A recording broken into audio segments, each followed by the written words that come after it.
In chapter 14, exercise 12, they're asking you to name some amines. Amines are molecules that have a nitrogen single bonded to three different things, with no carbons double bonded right next to it. Just nitrogen single bonded to three different things. That is an amine. And amines are named in a slightly, that's an amine. Amines are named in a slightly unusual way. In principles of chemistry, they tend to ask for the common name, not the IUPAC name.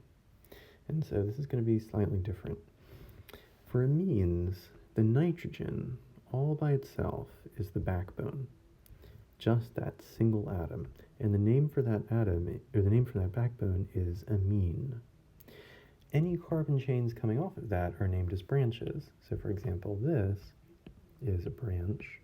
There are three carbons in that branch, so the prefix is prop, and because it's a branch, immediately after that comes the suffix YL. You don't have to say where the branch attaches to the backbone. There's only one atom in the backbone, so you know exactly where it attaches. Just put the branch name in front of the backbone name. You have the name for the whole molecule, which is propylamine. In this one, same idea. You have an amine, that's a nitrogen bonded with three single bonds all around it.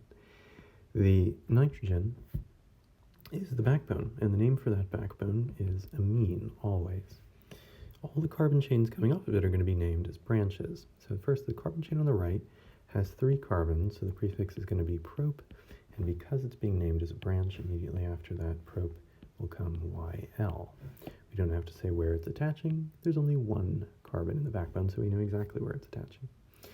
The other carbon chain on the left only has one carbon, and so that's going to be meth with a YL. Okay, so we have two branches. We have methyl and propyl. We're going to put them in alphabetical order. M comes before P, and so the name of this will be methyl, then propyl, then amine. So the name for the whole molecule is methylpropylamine. These small amines tend to smell pretty bad, like rotting fish. All right, let's try to name this one. You see a nitrogen with all single bonds around it, three single bonds, and so it's going to be an amine. The nitrogen, all by itself, is the backbone, and the name for that backbone is amine. Then each of the carbon chains is going to be named as a branch. To the right, we have a carbon chain with two carbons, so the prefix is F, and because it's going to be named as a branch, immediately after that comes YL.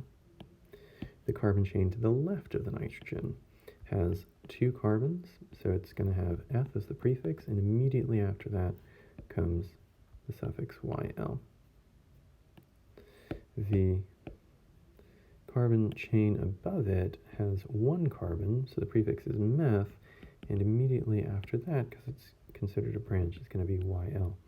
Now we have two branches that are the same type of branch, the ethyls, so we can smush those together. We're smushing two together, so it's di, and then ethyl.